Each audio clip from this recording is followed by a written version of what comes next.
Republic of Burundi and our host and now chair of COMESA, Your Excellency Hakainde Hichilema, President of Zambia, and our outgoing chairman of COMESA, Excellencies, heads of state and government, Your Excellency Musa Faki Mohammed, the chair of the Africa Union Commission, Excellencies, honorable ministers, ladies and gentlemen, members of our private sector, allow me to congratulate COMESA, our organization, on this 30-year celebration. In 30 years, we have put together a momentous organization that has brought together 640 million people with a combined GDP of $1 trillion. And today, with a trade volume of 14 billion US dollars. Your Excellency, there is every reason for the drums of success to go up. There is every reason for us in this summit to celebrate 30 years of COMESA. In 30 years, Your Excellency, we have liberalized our trade. We have changed our policies. We have made it easy for goods and services to cross borders, and we have made tremendous progress. However, let me say that our trade numbers are still lagging behind. Intra-trade between COMESA countries is still around 10%. If you compare to SADC, that is 15%, and if you compare to EAC, that is almost 25%. It means there is scope for us as COMESA to do more and to do it better. And I think the responsibility for the Secretariat is cut out on what they need to do more to make sure that intra-trade between COMESA countries goes up from the current 14 billion US dollars to maybe double that amount. Just for comparison, intra-trade volume between the 8 EAC countries is 14 billion, compared to the same 14 billion US dollars for 21 countries of COMESA. It means there is scope for us to cover. We've done well, but we can do better. Your Excellencies, part of the challenge that we face in the intra-trade between our countries, both in COMESA and in our continent, is largely because of the limited trading products. It is therefore important for us to build capacity to enhance our productivity, especially in the target area of agriculture. Last year, we had a fertilizer summit in Kenya for purposes of seeing how we can build sufficient capacity for fertilizer production, fertilizer use, so that we can enhance our productivity and to scale our productivity from primary products to value addition so that we can have more tradable products across our borders. It is imperative on us to scale up our productivity and to scale up our value addition interventions. It is the reason why in Kenya we are building in every county agricultural aggregation and industrialization parks to make sure that we reduce on post-harvest losses, we aggregate what we produce, and we industrialize by value addition so that we can prepare our products for sale within markets in country and markets across borders, and use the infrastructure that we have already built in COMESA, in EAC, and in ACFTA to enhance our trade volumes. The other issue that impedes the numbers for our trade and investment and commerce is the issue of infrastructure, which my brother HH already spoke to.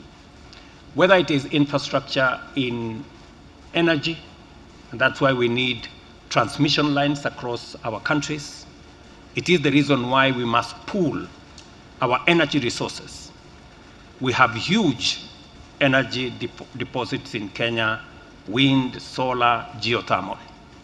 We have energy resources in other parts, in Zambia, in Tanzania, in DRC, in this country, for hydro.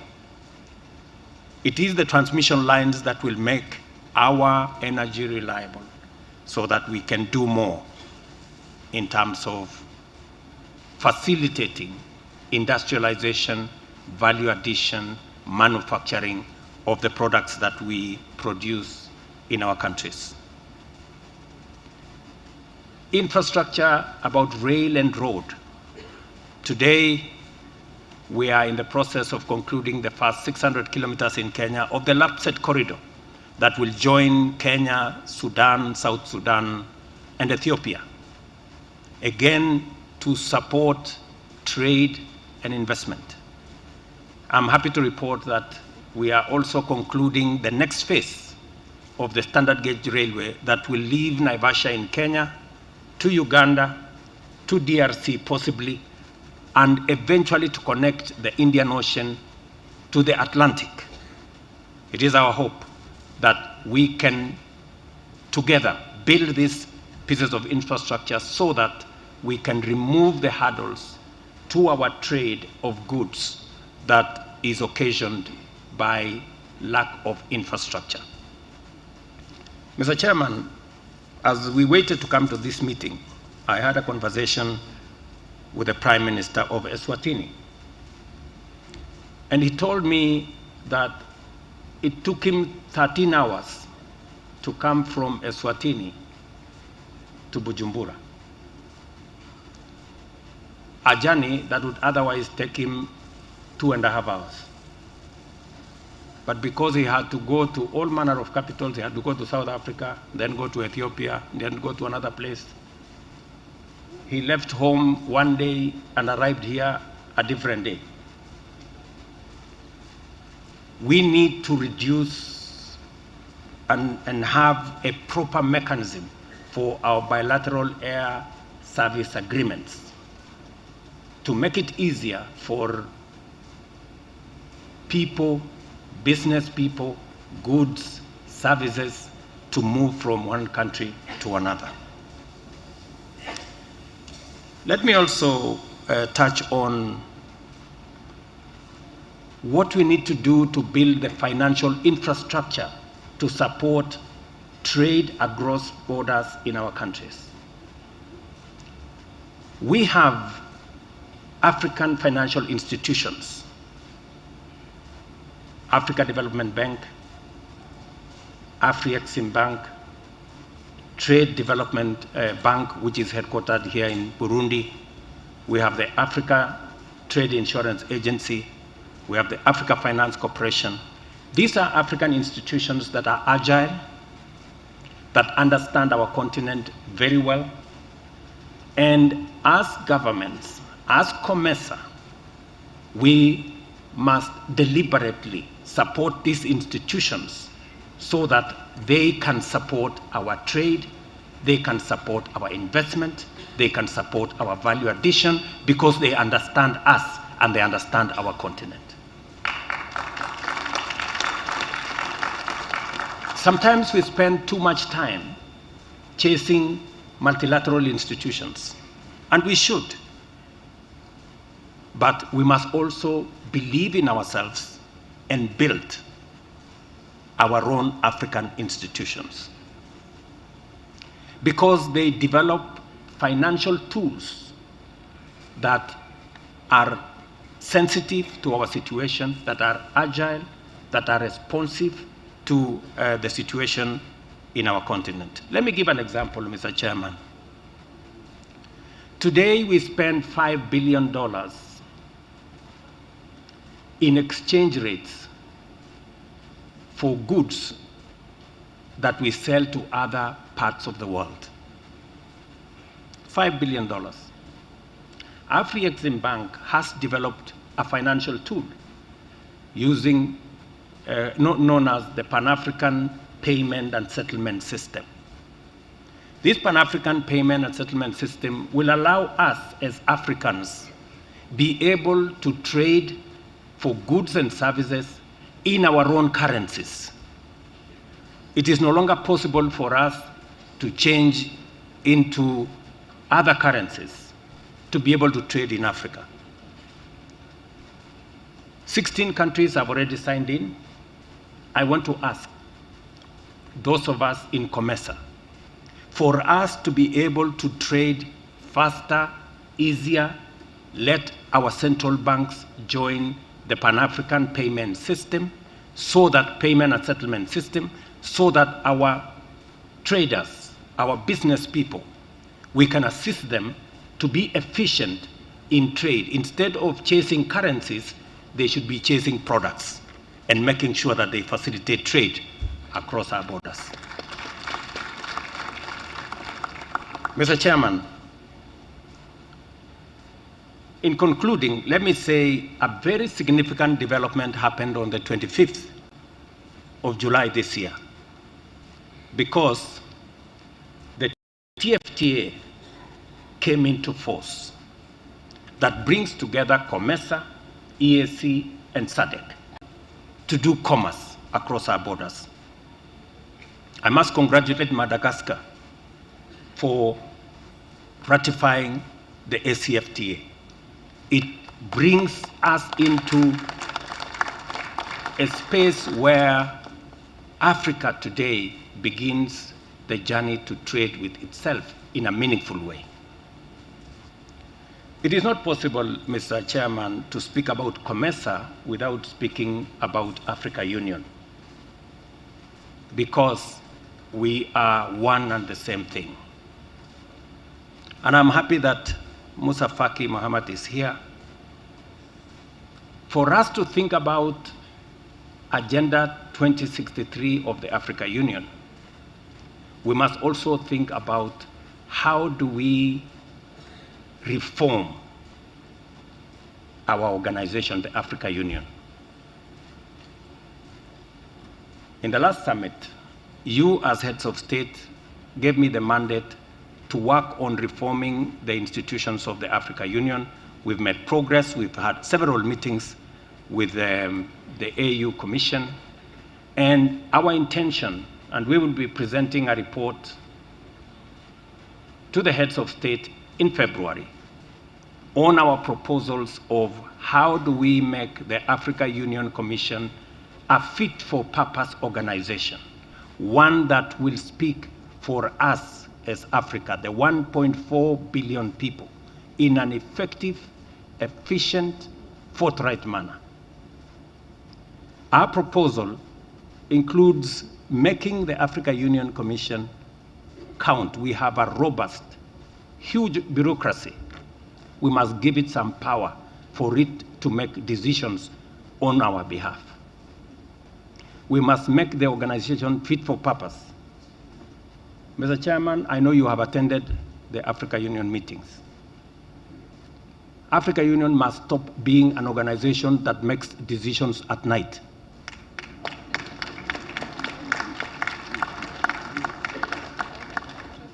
Because as you know, we burden our bureaucrats, we burden junior people to sit across the night for them to make decisions at 4 a.m.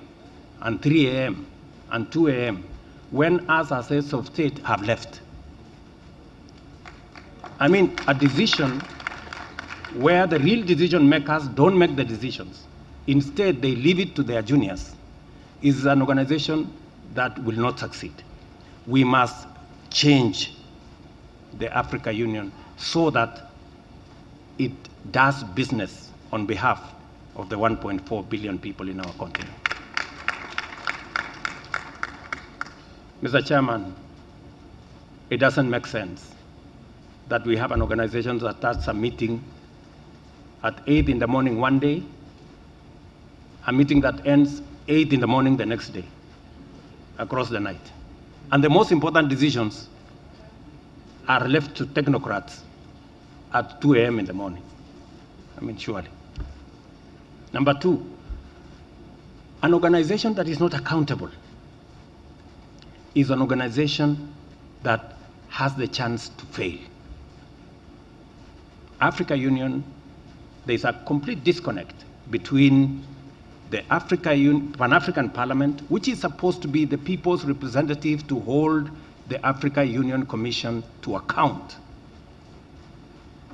But the Commission reports to nobody. Parliament sits in South Africa, they never attend any meeting, and it is completely disconnected. I had a chance, Mr. Chairman, allow me, to meet with the Speaker of the Pan-African Parliament 10 days ago. And we have agreed on what kind of reform do we need to carry out in the Pan-African Parliament. Today we have 5 representatives from every country. We believe that that number is too big. We need to reduce that number to between 2 and 3.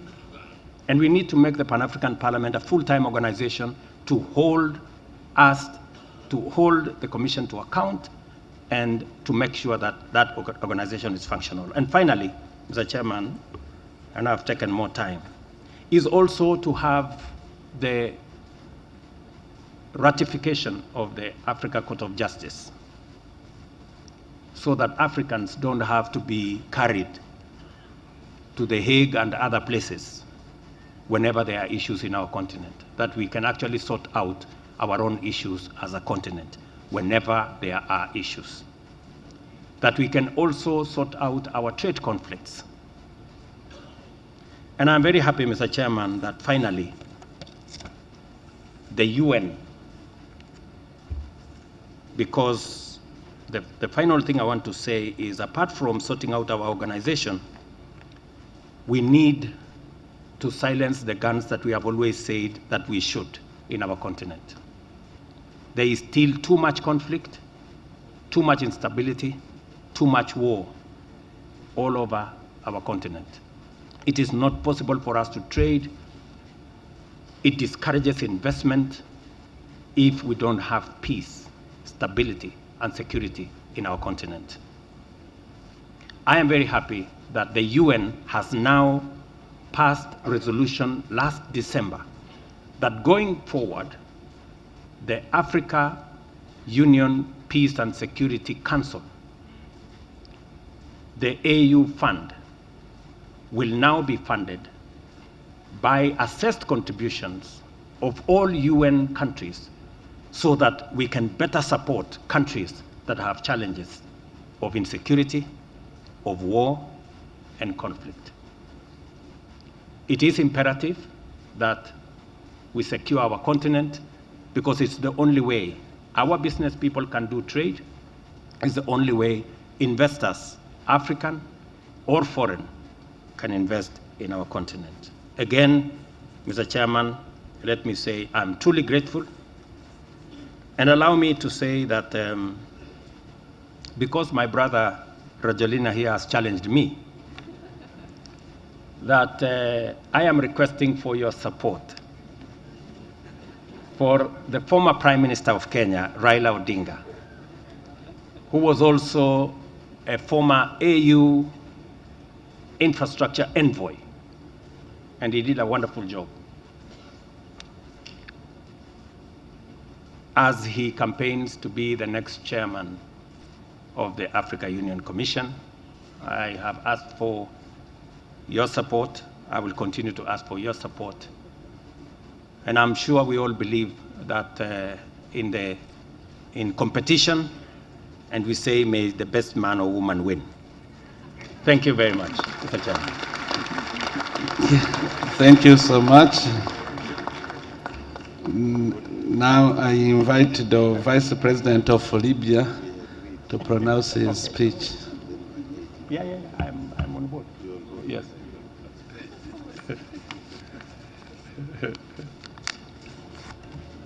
Merci. I invite the Vice President of Uganda to pronounce his speech.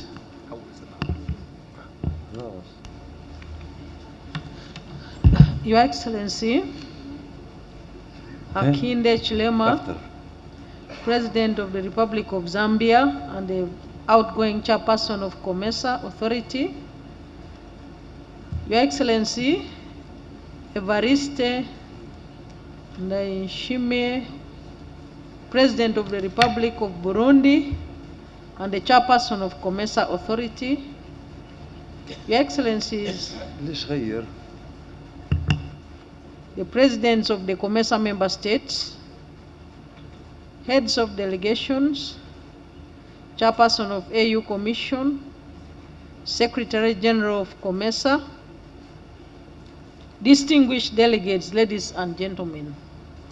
I bring you, Your Excellency and Chair, warm greetings from your brother, His Excellency, General Yoweri Kaguta Museveni, the President of the Republic of Uganda. And I request you to allow me to present his message, which reads as follows. I bring and extend to you warm and fraternal greetings from the people and the government of the Republic of Uganda. I also wish to congratulate the COMESA for holding its 23rd summit and celebrating its 30th anniversary. I wish to extend my heartfelt appreciation to Your Excellency, President Hakainde Hichilema, President of the Republic of Zambia and outgoing chairperson of COMESA Authority, for ably steering our organization for the last 1 year. We have greatly benefited from your wise stewardship.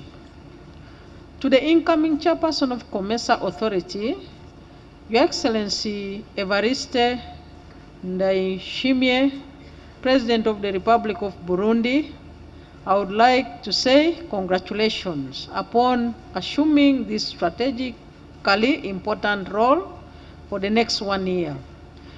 I also extend my gratitude to the people and government of the Republic of Burundi for the warm reception and hospitality extended to us since our arrival for this summit.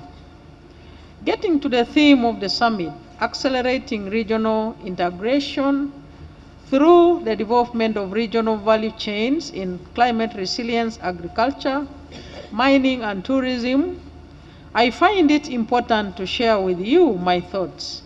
First, why is it important to accelerate regional integration, and why would development of regional value chains be envisaged to be one of the catalysts? Our usefulness to each other as COMESA members does not lie in our geographical closeness to each other alone, but also in our ability to solve each other's problems. Business prospers by finding out what our people want and providing solutions.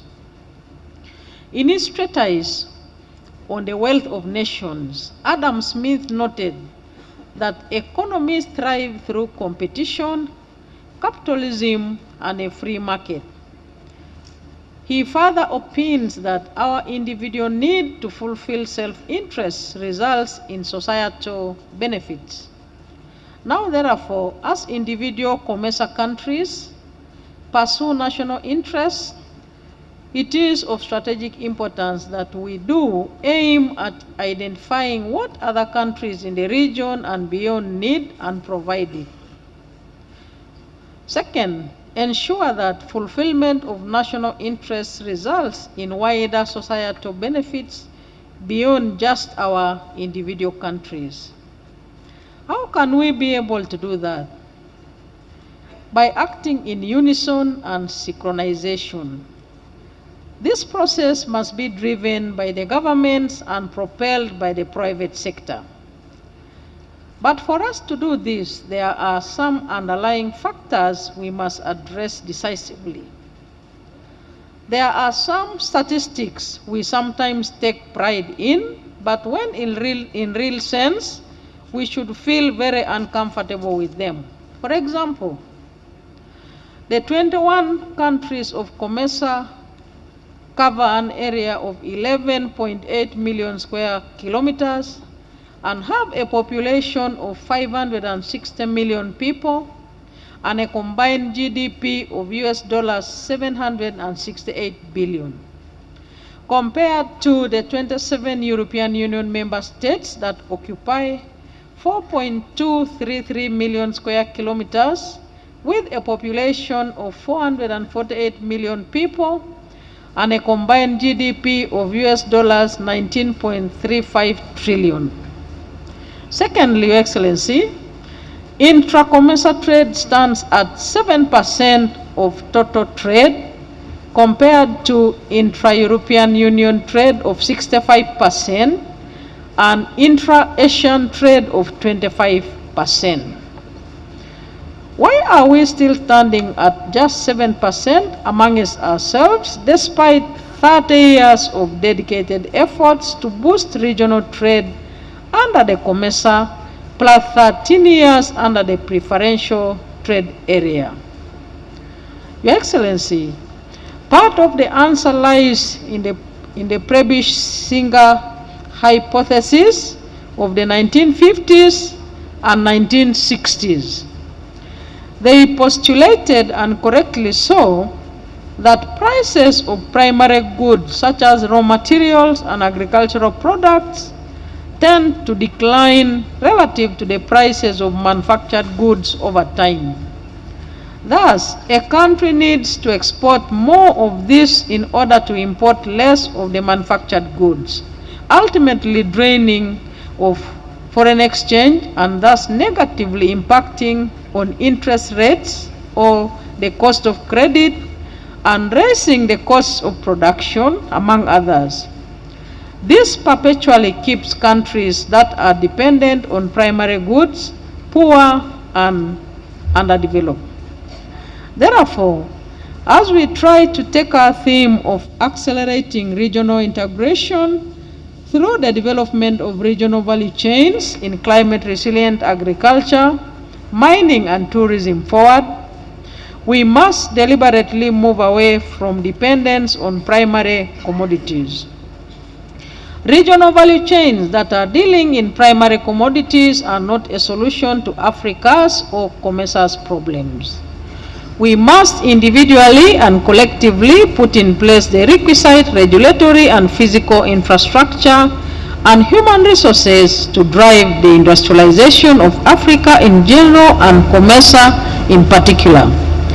We must integrate on land, i.e. roads, railways, water, air, digitally and regulatory-wise. We must desist from institutionalizing non-tariff barriers to trade by concluding protocols on how to manage them rather than completely outlawing them. COMESA countries must work together to improve the size of the market rather than each country fighting to protect its small market. Your Excellency and Chair of COMESA, at the sidelines of the recently concluded United Nations General Assembly, I had the opportunity to deliver a keynote address on the third industrial development decade for Africa. My first question was, how much did we achieve during the first and second industrial development decades for Africa, and what have we achieved so far in the